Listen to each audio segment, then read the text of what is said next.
keynote lecturer who is going to give us a lecture on peace education and theoretical perspectives. And this is Justine Kwachu. Justine. Justine is a member of Executive Directors, GPPA, you want to explain? And she's also Executive Director of Women in Alternative Action in Cameroon. Now, the gender dimensions of peace. We cannot talk peace without gender. Gender dimension to peace education is very important. Historically, promoting peace was seen as the role of women, while men were thought to be drawn to war and violence.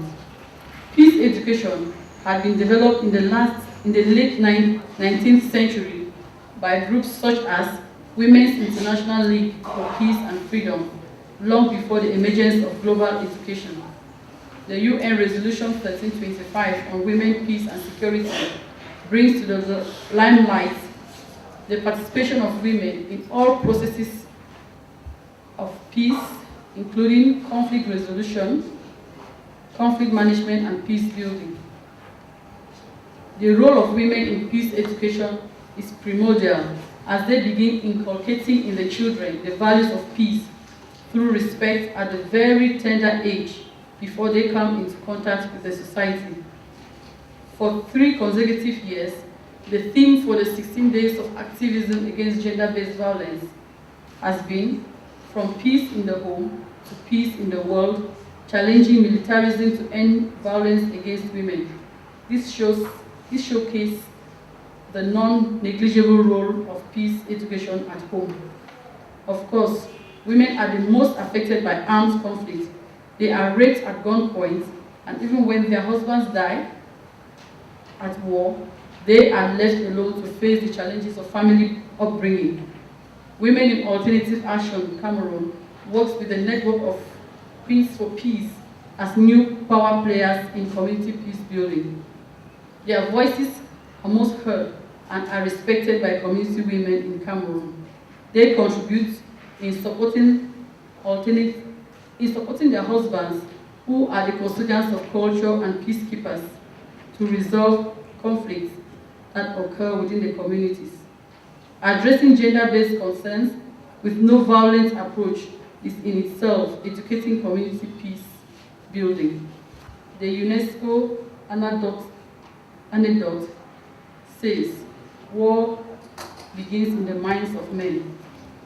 Peace education needs a setting in which it should be taught. The church, schools, summer camps, youth and women's organizations, as well as in traditional institutions. No one can think better in our place. The negligence of African specificities is an error never to be committed if we want sustainable peace. Peace I bring to you, peace I live with you. Shalom.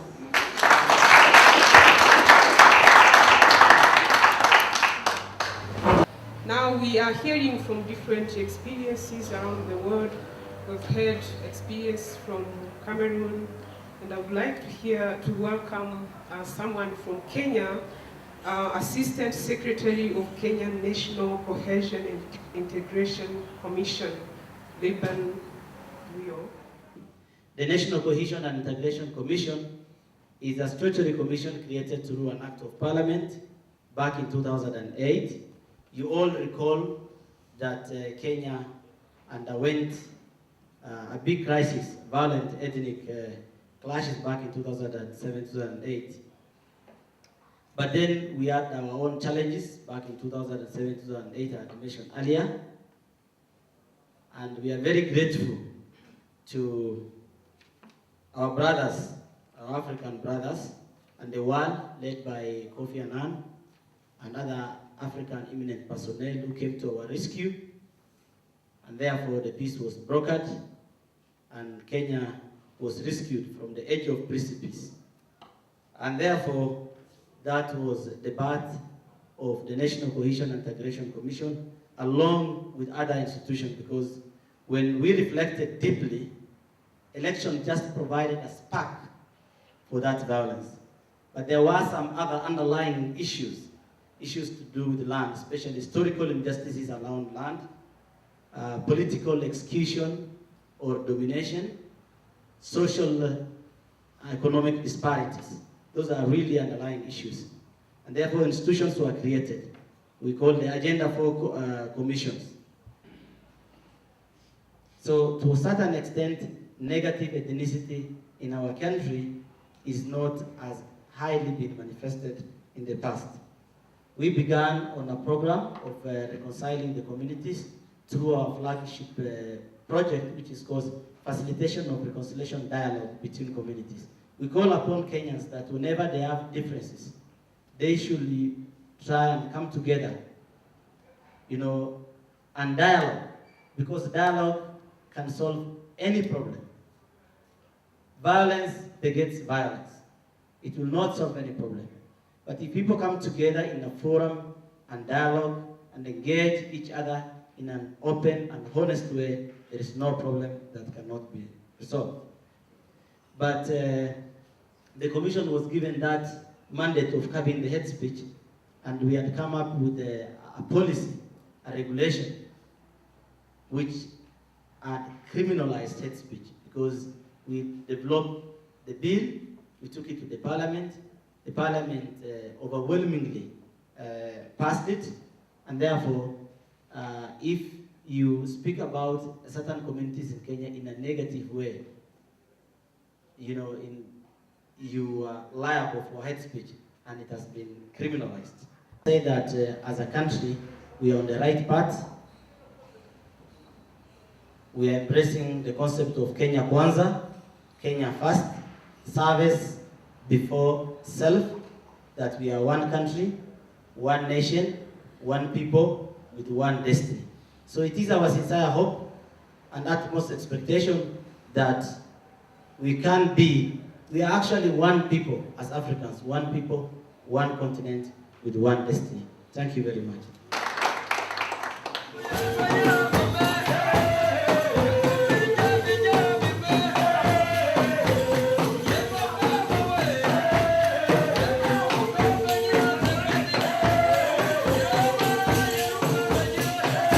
Global Alliance Ministry, Infrastructure for Peace.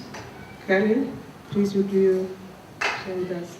The sixth biannual summit was held, the Global Alliance Summit was held in Geneva, Switzerland. Liban, who you just heard from, was there, and as well as Charles Obeah. Charles, where are you? There we go.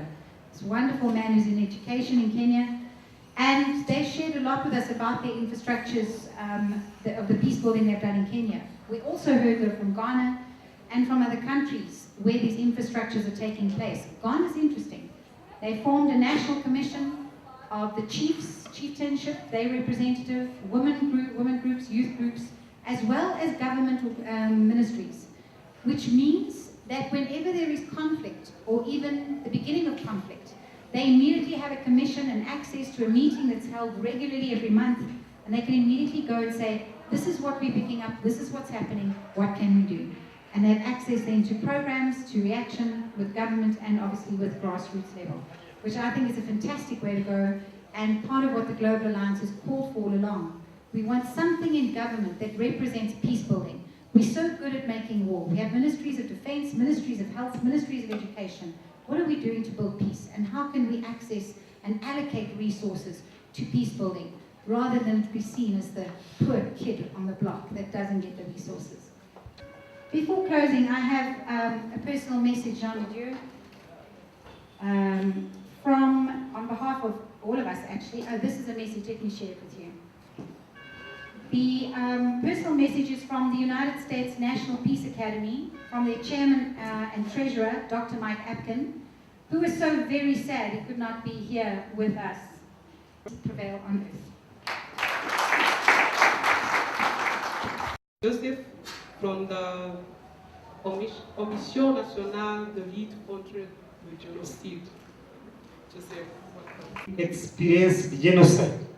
Genocide occurred here, and you have victims. I ask you, in 3 days you are going to stay here, link it with this 20th anniversary of genocide. And bear it in mind that the genocide took place in Rwanda simply because all those values of humanity, all those infrastructure of peace were totally destroyed. Take all these golden rules I have been passing through to be a building stone for our future. I therefore take this opportunity to say, have a nice day in Rwanda, and wish you all the best. And we believe your stay here will help us as a genocide scholars to promote culture of peace and have the world without genocide and have genocide ideology zero in Rwanda and in Africa. Thank you.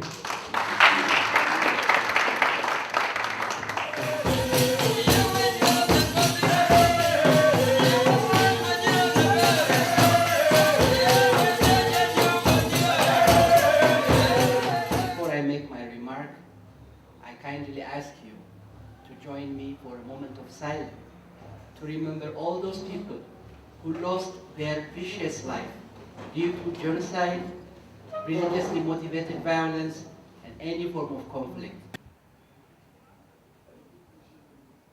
May the soul of all those people who lost their precious life rest in peace and conflict.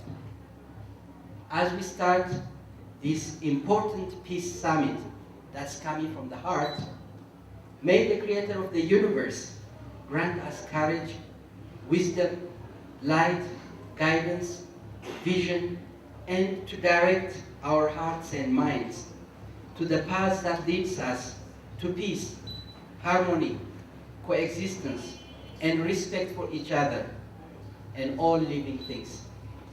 May we be with the presence of each other at deep levels of our thinking, feeling, and acting. I pray for the Creator of the universe to open our hearts and minds to understand the uniqueness of each one of us and to pour out the spirit of unconditional love in our continent.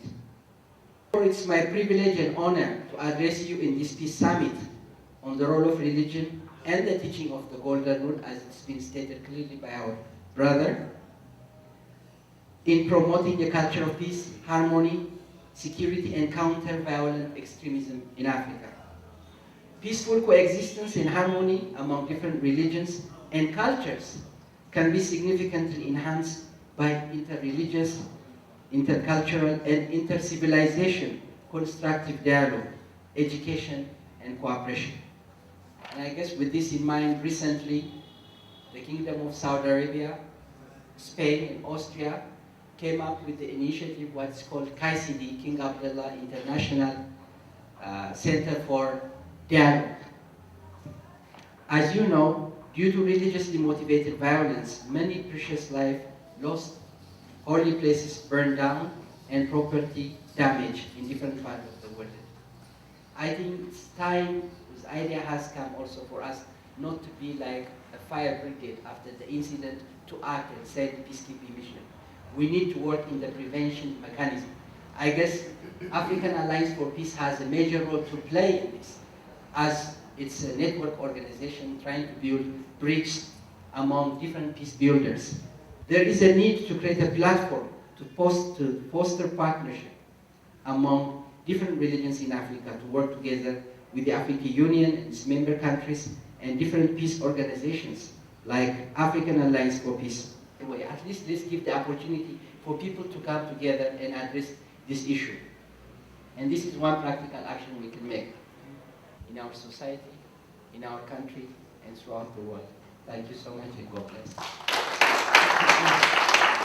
Hereby present this Peace Award to Dr. Geoffrey Thomas Harris in appreciation and acknowledgement of his outstanding contribution in promoting peace education in Africa and for establishing the Department of Conflict Resolution and Peace Studies at the University of KwaZulu-Natal, South Africa, where many students have completed their master's and doctorate degree in peace studies.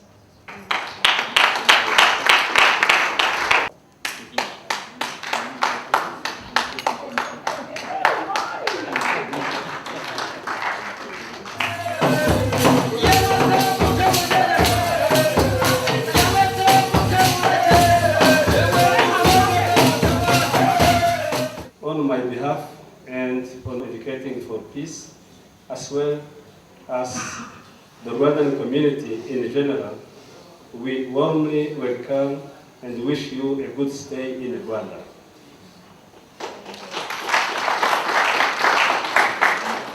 Distinguished guests, brothers and sisters, this third African Alliance for Peace Summit gathers a broader scope of peace builders and peace workers so as to share experience and ideas about developing infrastructures for peace in respective countries, Africa, and the world. The theme of this summit, promoting peace education within our communities. In this respect, it seeks to achieve the following objectives: have a deeper understanding of the concept of peace education, be aware of different approaches used by peace educators in their schools and communities, propose appropriate and effective curriculum, content and teaching methods for peace education programs in Africa, develop practical tools to evaluate peace education programs, and suggest strategies on how to include the whole community in peace education. Brothers and sisters, dear participants, peace education is seen as an avenue by which individuals and communities can be taught and persuaded to shun a culture of violence and conflict and adopt values, attitudes, and behavior of a culture of peace. These new attitudes will then see peaceful conflict resolution practiced across communities and countries. In addition, peace education brings individuals to experience intrapersonal, interpersonal, intercommunity, national, regional, and international peace. Therefore, peace education should aim at changing society's way of thinking in terms of peace and peaceful cohabitation. It is true that there is a pressing need to respond to conflict and violence in the African context, through education. However, the implementation of peace education curricula has been proven challenging, particularly where it has been used in a reactionary way or to dampen conflict. Africa today suffers from too much ethnical, cultural, religious, economical, and political unrest and violent conflict. Africa continues to be fragile and needs efforts to ensure stability and sustainability to its inhabitants. Therefore, developing appropriate peace education program could move the African continent from socioeconomic deplorability and fragility to sustainability. Distinguished guests, ladies and gentlemen, Rwanda is one of countries that experienced the worst tragedy of conflict in the last 20th century, the genocide against Tutsi. It split the Rwandan social fabric and destroyed their social cohesion. In this year, 2014, Rwanda is commemorating 20 years after the genocide was perpetrated and stopped by Rwandans. After genocide against Tutsi in 1994, Rwanda has made efforts to restore peace and social cohesion among Rwandans. In this respect, infrastructure for peace has been set up, and today we may be proud of the outcomes of various peace-building tools established at different levels of the life in the country. The National Unity and Reconciliation Commission, as one of the organs set up by the government to work on peace building, has developed different tools related to peace education. Among them, civic education, conflict mediation, support to community initiatives have contributed a lot to restoring peace and harmony among Rwandans. Practically, the Commission has set up solidarity camps in Gando, reconciliation summits, the Leadership Academy in Torero, and inter-community exchange and consultations, only to list some of them, where Rwandans gather to discuss issues like good governance, national unity, reconciliation, forgiveness, justice, economic development, and other social problems affecting the country. In addition, Rwanda has developed grassroots conflict